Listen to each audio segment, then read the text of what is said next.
Good morning विद्यार्थियों। BSc third year में plant physiology में आज हम पढ़ेंगे ETS। देखिए पिछले काफ़ी समय से क्लास नहीं हुई है, दीपावली की छुट्टियों की वजह से भी, और साथ ही साथ पहले भी क्लास नहीं हो पाई थी बीएससी फाइनल की। तो आज हम देखिए ETS के बारे में जानेंगे अच्छी तरह से। और उससे पहले हम क्रेब्स साइकिल पढ़ चुके हैं, और क्रेब्स साइकिल में हमने क्या पढ़ा था? हमने पढ़ा था ऑक्सीडेशन। ठीक है, किसका ऑक्सीडेशन पढ़ा था? जो पायरुविक एसिड है उसका ऑक्सीडेशन होता है एज किस रूप में होता है? एसिटाइल को एंजाइम A के रूप में होता है। जैसा कि हम पढ़ चुके हैं कि जो ग्लाइकोलाइसिस की प्रक्रिया है, उस ग्लाइकोलाइसिस की प्रक्रिया से दो पायरुविक एसिड का निर्माण होगा, और फिर उन दोनों पायरुविक एसिड का रूपांतरण होता है एसिटाइल को एंजाइम में। कहाँ पर होता है रूपांतरण? साइटोप्लाज्म में होता है। और उसके बाद एसिटाइल को एंजाइम कहाँ पहुँचेगा? माइटोकॉन्ड्रिया में पहुँचेगा। और माइटोकॉन्ड्रिया में फिर आगे श्वसन की प्रक्रिया होती है, अर्थात क्रेब्स साइकिल संपन्न होता है, क्योंकि क्रेब्स साइकिल से रिलेटेड सारे एंजाइम कहाँ पर होते हैं? माइटोकॉन्ड्रिया की मैट्रिक्स में होते हैं, केवल एक एंजाइम को छोड़कर, सक्सिनिल डिहाइड्रोजिनेज एंजाइम को छोड़कर बाकी सारे एंजाइम कहाँ होते हैं? माइटोकॉन्ड्रिया की मैट्रिक्स में होते हैं। और ये जो एंजाइम है ये आंतरिक झिल्ली में पाया जाता है माइटोकॉन्ड्रिया की। ठीक है, तो अब देखिए क्रेब्स साइकिल कंप्लीट होने के बाद हम सब जानते हैं कि इस दौरान क्रेब्स साइकिल के दौरान क्या बनेंगे? NADH2 बनेंगे। ठीक है, FADH2 बनेंगे। अब इन NADH2 और FADH2 जो भी ये संपूर्ण प्रक्रिया के दौरान बनते हैं, उनसे आगे ऊर्जा का निर्माण होता है। आपको याद रखना है कि एक NADH2 के अणु से 3 ATP का निर्माण होगा, और एक FADH2 के अणु से 2 ATP का निर्माण होता है। ठीक है, तो अब देखिए ETS में होता क्या है? ETS में NADH2 और FADH2 में संग्रहित ऊर्जा का मुक्त होना, ये प्रोसेस होता है। ETS में क्या होता है? NADH2 और FADH2 में जो ऊर्जा निहित है उस ऊर्जा को रिलीज किया जाता है। कहाँ? इलेक्ट्रॉन ट्रांसपोर्ट सिस्टम यानी कि ETS में। और साथ ही साथ ऊर्जा के उपयोग में आने की प्रक्रिया भी ETS से ही संबंधित होती है। तो देखिए हम ये कह सकते हैं कि NADH2 और FADH2 का ऑक्सीडेशन होता है। कहाँ पर? ETS में होता है। ठीक है, तो देखिए इसके बारे में, ETS के बारे में कुछ महत्वपूर्ण बातें आपको पता होनी चाहिए। सबसे पहली बात क्या है कि जो रेस्पिरेशन है वो मूल रूप से क्या है? रेस्पिरेशन मूलतः एक कौन सी प्रक्रिया है? ऑक्सीडेशन की प्रक्रिया है। ठीक है, क्लियर? पहला तथ्य आपको ये याद रखना है ETS में कि रेस्पिरेशन मूलतः एक ऑक्सीडेशन की प्रक्रिया है। और देखिए इसमें ऑक्सीडेशन की क्रिया होती कैसे है? रेस्पिरेशन में ऑक्सीडेशन की क्रिया, ऑक्सीडेशन की क्रिया में क्या होगा? ये होता है H2 का विस्थापन, यानी ऑक्सीडेशन की क्रिया मुख्यतः H2 के विस्थापन से होती है। ठीक है, यानी ऑक्सीडेशन में क्या होता है कि जो हाइड्रोजन आयन है वो बाहर निकलते हैं। ठीक है, अब देखिए निकलेंगे कहां से? जो ऑक्सीडेटिव सबस्ट्रेट, सबस्ट्रेट का मतलब होता है क्रियाधार, यानी कि ऑक्सीकृत क्रियाधार से विस्थापित H2। ठीक है, ऑक्सीडेटिव सबस्ट्रेट से विस्थापित H2 आगे अपघटन द्वारा 2 प्रोटॉन व 2 इलेक्ट्रॉन बनाता है, ठीक है, बनाते हैं। यानी H2 निकल गया, ठीक है, ऑक्सीडेटिव सबस्ट्रेट से, और H2 आगे फिर अपघटित होकर के 2 प्रोटॉन बनाएगा और 2 इलेक्ट्रॉन बनाता है, ठीक है। अब देखिए आगे क्या होता है, देखिए मूल रूप से हम क्या कह सकते हैं, ETS क्या है, NaDH2 व FaDH2 दोनों जो आपके सामने है, इनमें निहित ऊर्जा के मुक्त होने व उपयोग में आने से या उपयोग में आने की मुख्य प्रक्रिया क्या है, ETS है, ठीक है, ETS होती है। क्लियर। जो इलेक्ट्रॉन ट्रांसपोर्ट सिस्टम है, इसमें आपसे अगर वाइवा में एक लाइन में पूछ लिया जाए कि इसमें होता क्या है, तो आपको ये बताना है कि जो FaDH2 और NaDH2 में निहित ऊर्जा है वो यहाँ पर मुक्त होती है और फिर आगे वो काम आती है, ठीक है। जैसा कि हम सब जानते हैं कि श्वसन का मुख्य स्थल क्या होता है, माइटोकॉन्ड्रिया होता है, और श्वसन की क्रिया में ऊर्जा का विमोचन होता है और उस ऊर्जा को फिर कोशिकाएं अपनी उपापचयी क्रियाओं के लिए काम में लेती है, ठीक है। अब देखिए NaDH2 व FaDH2 का ऑक्सीडेशन ETS द्वारा होता है, ठीक है। ये भी एक देखिए एक ही लाइन में आपको पता चल रहा है। अब आपसे पूछ लिया जाए NaDH2 व FaDH2 का ऑक्सीडेशन कहाँ होता है, तो ETS में होता है। क्लियर। और इनका अपचयन कहाँ होता है, इनका अपचयन होता है क्रेब्स साइकिल में। क्लियर। तो क्रेब्स साइकिल में इनका अपचयन होता है और ETS में इनका ऑक्सीडेशन होता है, ठीक है।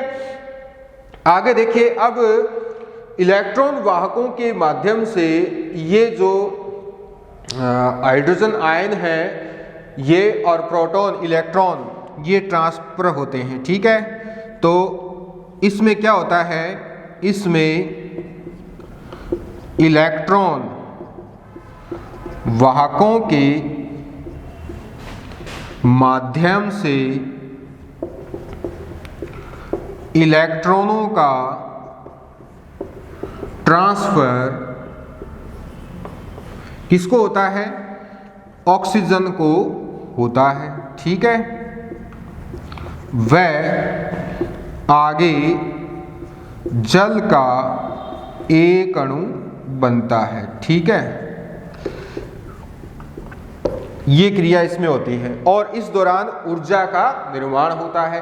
तो इलेक्ट्रॉन जब वाहकों के माध्यम से गति करते हुए ऑक्सीजन तक पहुंचते हैं, तो इस दौरान स्थानांतरण वाहकों के उच्च ऊर्जा स्तर से निम्न ऊर्जा स्तर में जब ट्रांसफर होता है तो इस दौरान ATP बनती है, यानी कि ऊर्जा का विमोचन होता है, जिससे फिर आगे क्या होता है कि जो ADP और फास्फेट है वो मिलकर ATP के अणु बना लेते हैं, ठीक है।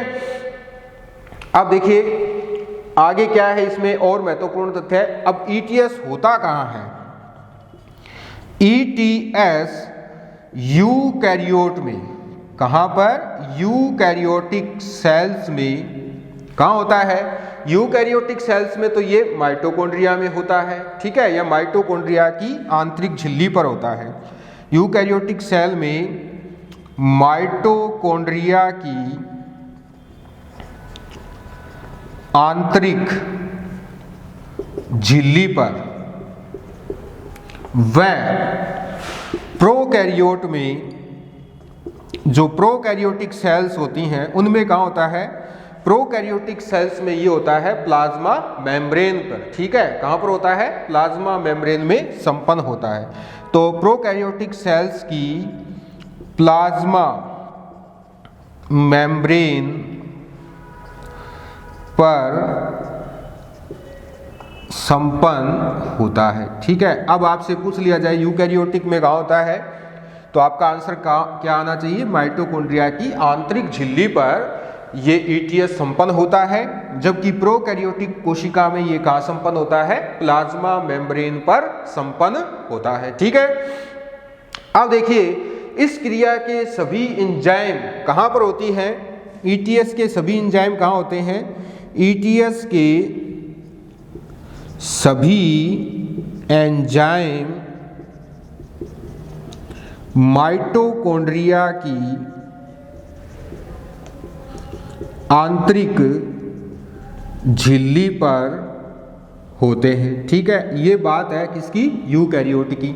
अगर प्रोकैरियोट्स में पूछ लिया जाए कि इससे रिलेटेड सारे एंजाइम कहाँ होते हैं, तो होते हैं प्लाज्मा मेम्ब्रेन पर। ठीक है, यूकैरियोटिक में तो होते हैं माइटोकॉन्ड्रिया की आंतरिक झिल्ली पर, जबकि प्रोकैरियोटिक में कहाँ होते हैं? ये प्लाज्मा मेम्ब्रेन पर पाए जाते हैं। ठीक है, अब आगे देखिए, दोबारा से एक बार इसको देख लेते हैं। देखिए रेस्पिरेशन मुख्य रूप से एक ऑक्सीडेशन की प्रक्रिया मानी जाती है। ऑक्सीडेशन का मतलब यही है कि जैसे ग्लाइकोलाइसिस में जो पायरुविक एसिड बनता है, फिर उन पायरुविक एसिड का क्रेब्स साइकिल के दौरान ऑक्सीडेशन होता है। ऑक्सीडेशन के वहाँ पर 5 पद होते हैं। कितने पद होते हैं? आपसे पूछ लिया जाए कि ऑक्सीडेशन के क्रेब्स साइकिल में कितने पद हैं, तो आपका आंसर होना चाहिए 5। ठीक है, तो रेस्पिरेशन एक ऑक्सीडेशन की प्रक्रिया है। ऑक्सीडेशन की क्रिया मुख्यतः हाइड्रोजन के विस्थापन से होती है, यानी हाइड्रोजन अणुओं का बाहर की ओर निकल जाना। ऑक्सीडेटिव सबस्ट्रेट से जब यानी कॉक्सीकृत क्रियाधार से विस्थापित हाइड्रोजन आगे अपघटन द्वारा 2 प्रोटॉन और 2 इलेक्ट्रॉन बनाता है। इन 2 प्रोटॉन और इलेक्ट्रॉन का आगे ईटीएस के माध्यम से ऑक्सीजन को ट्रांसफर होता है और फिर आगे जल का एक अणु बनता है। और इस दौरान FADH2 और NADH2 इन दोनों का भी क्या होता है? ऑक्सीडेशन होता है। और इनमें निहित ऊर्जा का मुक्त और साथ ही साथ उपयोग में आने की प्रक्रिया किसके दौरान होती है? ईटीएस के दौरान होती है। तो NADH2 और FADH2 का ऑक्सीडेशन ईटीएस द्वारा होता है। अब इसमें इलेक्ट्रॉन वाहकों के माध्यम से इलेक्ट्रॉनों का ट्रांसफर होता है, जो कि ये 2 प्रोटॉन और इलेक्ट्रॉन रिलीज होते हैं। तो ये प्रोटॉन और इलेक्ट्रॉन मुख्य रूप से इलेक्ट्रॉन के ट्रांसफर की प्रक्रिया है। तो ये इलेक्ट्रॉन जो है वो इलेक्ट्रॉन वाहकों के माध्यम से, जैसे इलेक्ट्रॉन वाहक कौन कौन से हो सकते हैं? जैसे फ्लैवोप्रोटीन होता है, ठीक है, cytochrome B, cytochrome C, cytochrome A, cytochrome A3। तो इनके माध्यम से ये आखिर में कहाँ पहुँचता है? ये पहुँचते हैं ऑक्सीजन को, और ऑक्सीजन के साथ मिलकर ये जल का एक अणु बना लेते हैं। ईटीएस यूकैरियोट में माइटोकॉन्ड्रिया की आंतरिक झिल्ली पर होता है, जबकि प्रोकैरियोट में ये प्लाज्मा मेम्ब्रेन पर होता है। ईटीएस के सभी एंजाइम माइटोकॉन्ड्रिया की आंतरिक झिल्ली में होते हैं। कहाँ पर? यूकैरियोट कोशिका में। जबकि ईटीएस के सभी एंजाइम प्लाज्मा मेम्ब्रेन पर होते हैं। कहाँ पर? प्रोकैरियोटिक कोशिकाओं में। ठीक है, अब आगे देखिए इसके और कुछ महत्वपूर्ण तथ्य क्या क्या है। देखिए इन तथ्यों को जानना इसलिए जरूरी हो जाता है क्योंकि जब हम आगे ईटीएस पढ़ेंगे तो हमारे लिए उसका अध्ययन आसान हो जाएगा। ठीक है, तो देखिए वास्तव में ईटीएस है क्या? तो वास्तव में ईटीएस एंजाइम अणुओं की क्या है? एक श्रृंखला है। ठीक है, एंजाइम अणुओं की एक श्रृंखला है, एक श्रृंखला है। ठीक है, जो माइटोकॉन्ड्रिया की आंतरिक झिल्ली पर होती है। ठीक है, मूल रूप से ईटीएस क्या है? एंजाइम अणुओं की एक श्रृंखला है जो माइटोकॉन्ड्रिया की आंतरिक झिल्ली पर स्थित होती है, तथा इसमें Fe या हम कह सकते हैं आयरन या लोह तत्व व्यतिरिक्त वर्ग के रूप में उपस्थित होता है। ठीक है, साथ ही साथ क्या पाया जाता है? आयरन भी पाया जाता है। ठीक है, ये इसमें पाया जाता है। इसके बाद देखिए आगे, इसमें इलेक्ट्रॉनों का ट्रांसफर होता कैसे है?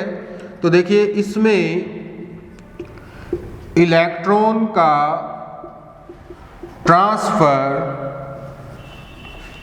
ये यहां पर आपको याद रखना है कि इनमें इलेक्ट्रॉनों का ट्रांसफर उच्च वैद्युत ऋणात्मक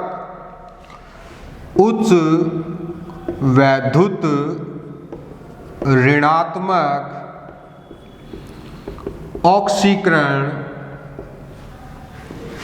अपचयन, उच्च विद्युत ऋणात्मक ऑक्सीकरण अपचयन से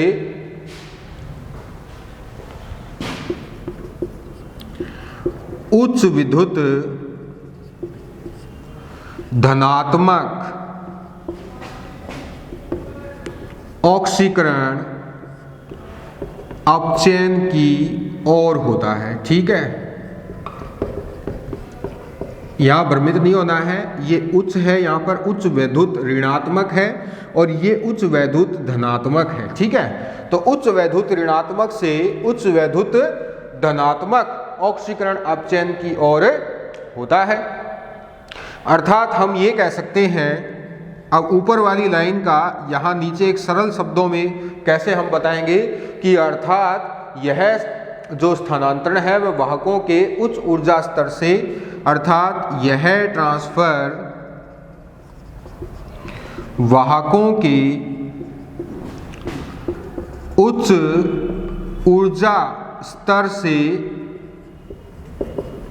निम्न ऊर्जा स्तर की ओर होता है। ठीक है, अब इसे उच्च ऊर्जा स्तर से निम्न ऊर्जा स्तर की ओर क्यों कहते हैं? क्योंकि इलेक्ट्रॉन किस तरफ होते हैं, इलेक्ट्रॉन जिस तरफ होंगे अभी मौजूद, जैसे कि कहाँ पर मौजूद है, अभी ये आगे ट्रांसफर नहीं हुए हैं, तो ये जहाँ पर मौजूद है वहाँ पर क्या होता है, ये उच्च ऊर्जा स्तर होता है, यानी कि इलेक्ट्रॉन अपने उच्च ऊर्जा स्तर में होते हैं। और जब ये अपने उच्च ऊर्जा स्तर से निम्न ऊर्जा स्तर की ओर जाएंगे तब ये वाहकों के माध्यम से जाएंगे और इनका ट्रांसफर उच्च ऊर्जा स्तर से निम्न ऊर्जा स्तर की ओर माना जाता है। ठीक है, आगे चलते हैं। देखिए इसमें क्या होगा कि ऑक्सीकृत क्रियाधार से H2 का विस्थापन होता है। ठीक है, और H2 ग्राही द्वारा इन्हें ग्रहण किया जाता है। ठीक है, H2 ग्राही द्वारा इन्हें क्या किया जाएगा, ग्रहण किया जाएगा। क्लियर, आगे चलते हैं। ये बात तो हो गई इसमें ये प्रोसेस जो है इसके बारे में। अब देखिए इसमें पायरुविक एसिड का क्या रोल है। पायरुविक एसिड से ही शुरुआत होती है, इसलिए हमें उनके बारे में भी जानना जरूरी है। तो आपको याद रखना है ETS क्या है, एंजाइम अणुओं की एक श्रृंखला है जो माइटोकॉन्ड्रिया की आंतरिक झिल्ली पर होती है और इसमें इलेक्ट्रॉनों का ट्रांसफर उच्च ऊर्जा स्तर से निम्न ऊर्जा स्तर की ओर होता है। अब देखिए पायरुविक एसिड के ऑक्सीडेशन यानी क्रेब्स साइकिल में ऑक्सीडेशन के कितने पद होते हैं? ऑक्सीडेशन के 5 पद होते हैं। कितने पद होते हैं? 5 पद होते हैं। ये आपको याद रखना है, ये वाइवा का क्वेश्चन है कि पायरुविक एसिड का जब क्रेब्स साइकिल में ऑक्सीडेशन होता है तो उस दौरान ऑक्सीकृत पद कितने होते हैं? ऑक्सीकृत पद होते हैं 5 और प्रत्येक पद में H2 आयन यानी हाइड्रोजन आयन व इलेक्ट्रॉन युग्म NAD के अपचयन में प्रयुक्त होते हैं। व इलेक्ट्रॉन युग्म NAD के अपचयन में प्रयुक्त होते हैं। ठीक है, क्लियर? तो ये इस प्रकार से देखिए ये 5 होते हैं और जो हाइड्रोजन आयन और इलेक्ट्रॉन युग्म है वो NAD के अपचयन में प्रयुक्त यानी हो जाते हैं। जबकि प्रत्येक पद यानी प्रत्येक जो 4 पद हैं, इन 4 पदों की बात चल रही है। आगे हम जानेंगे इसके बारे में। देखिए ये 4 पद कौन कौन से हैं। तो जबकि जो सक्सिनेट है, जो सक्सिनिक एसिड से विस्थापित युग्म है, वो FAD द्वारा ग्रहण किया जाता है। जबकि सक्सिनिक एसिड से विस्थापित युग्म FAD द्वारा ग्रहण किया जाता है। ठीक है, 5 पद हैं, 4 पदों में तो क्या होगा, NAD का अपचयन होगा और एक पद में FAD का अपचयन होता है, यानी कि एक पद में तो ये FAD द्वारा ग्रहण किया जाता है। तो देखिए इस प्रकार से जब 2H आगे किसमें बदलेगा,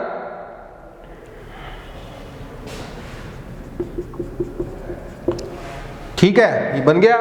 इसके बाद देखिए NAD का अपचयन होगा, तो NAD का अपचयन होगा तो NAD plus 2H plus 2E ये हो जाता है NADH2। ठीक है, ये अपचयन इस प्रकार से होगा। जबकि FAD के साथ होगा तो ये FAD plus 2H plus 2E ये हो जाता है FADH2। ठीक है, इस तरह से इन दोनों का क्या हो जाता है, अपचयन हो जाता है। अब आगे FADH2 और NADH2 का क्या होगा। अब ETS में FADH2 व NADH2 का ऑक्सीडेशन होता है, वह जल बनता है। ठीक है, क्या बनेगा, जल बनता है। ठीक है, तो देखिए कैसे बनेगा जल।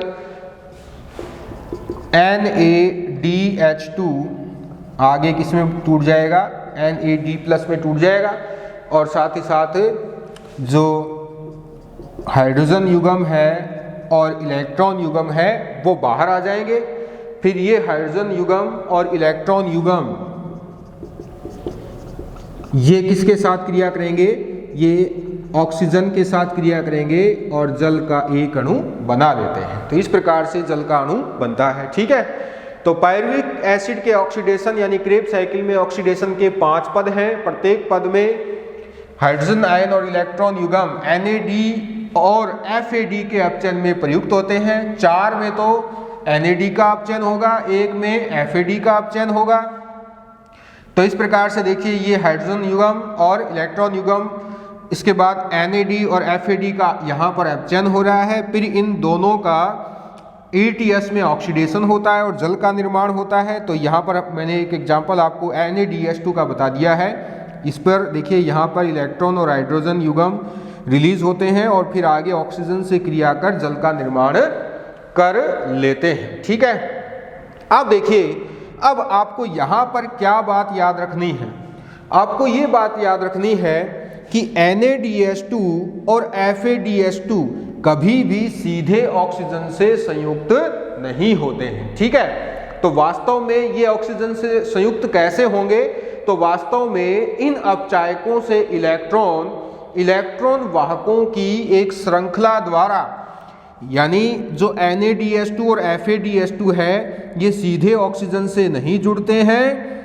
तो फिर क्या होता है कि वास्तव में इन अपचायक यही है FADH2 और NADH2, तो इन अपचायकों से इलेक्ट्रॉन वाहकों की सहायता से आगे ऑक्सीजन तक पहुंचते हैं और उसके बाद जल का निर्माण होता है। तो ये एक अगला बहुत महत्वपूर्ण पद है, ये भी आपको याद रखना है क्योंकि ये वाइवा में पूछ लेते हैं इस तरह के क्वेश्चन, क्या ऑक्सीजन से सीधे संयुक्त होते हैं FADH2 NADH2, तो आपका आंसर होना चाहिए नहीं होते हैं। ठीक है, इलेक्ट्रॉन वाहकों से इलेक्ट्रॉनों का ट्रांसफर होता है फिर ये संयुक्त होते हैं। तो FADH2 व NADH2 ऑक्सीजन से सीधे संयुक्त नहीं होते हैं। ठीक है, वास्तव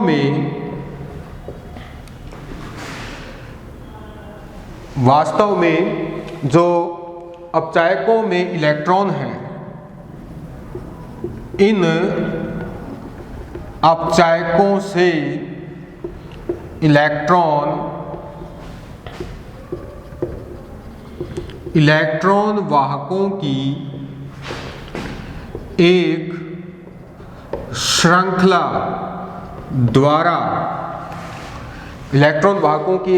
द्वारा ऑक्सीजन तक पहुंचते हैं, O2 तक पहुंचते हैं। ठीक है, क्लियर। तो इलेक्ट्रॉन वाहकों की यही श्रृंखला क्या कहलाती है? इलेक्ट्रॉन वाहकों की ये श्रृंखला ETS कहलाती है। ठीक है, ETS कहलाती है, जिसे हम कहते हैं इलेक्ट्रॉन ट्रांसपोर्ट सिस्टम। ठीक है, इस परिवहन में एक एंजाइम से दूसरे एंजाइम को इलेक्ट्रॉन ट्रांसफर के दौरान काफी ऊर्जा रिलीज होती है। तो इस श्रृंखला में एक वाहक से या एक एंजाइम से, एंजाइम भी बता सकते हैं हम, तो एक एंजाइम से दूसरे एंजाइम को इलेक्ट्रॉन ट्रांसफर के दौरान, इस तरह से बता सकते हैं, इस श्रृंखला में एक एंजाइम से दूसरे एंजाइम को इलेक्ट्रॉन ट्रांसफर के दौरान ऊर्जा का विमोचन होता है, जो आगे ATP के निर्माण में काम आती है। ठीक है, तो जब NADH2 और FADH2 से यानी इन अपचायकों से इलेक्ट्रॉन निकलकर एक एंजाइम से दूसरे एंजाइम तक होते हुए आगे ऑक्सीजन तक पहुंचते हैं, तो इस दौरान क्या होगा? ऊर्जा का विमोचन होगा और फिर आगे ATP का निर्माण हो जाता है। ठीक है,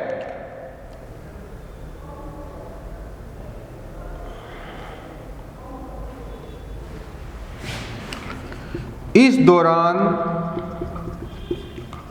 ऊर्जा का विमोचन होता है और अंततः H2 व इलेक्ट्रॉन युग्म ऑक्सीजन से संयुक्त होकर H2O बनाते हैं। ठीक है, ये इसकी मुख्य प्रक्रिया है। क्लियर? तो ये सारा प्रोसेस होता है। अब ETS के विभिन्न घटक क्या हैं, ये तो हमने जान लिया कि इसमें क्या क्या होता है। तो अब घटक क्या है उनके बारे में जान लेते हैं, उसके बाद हम चलेंगे ETS में। ठीक है।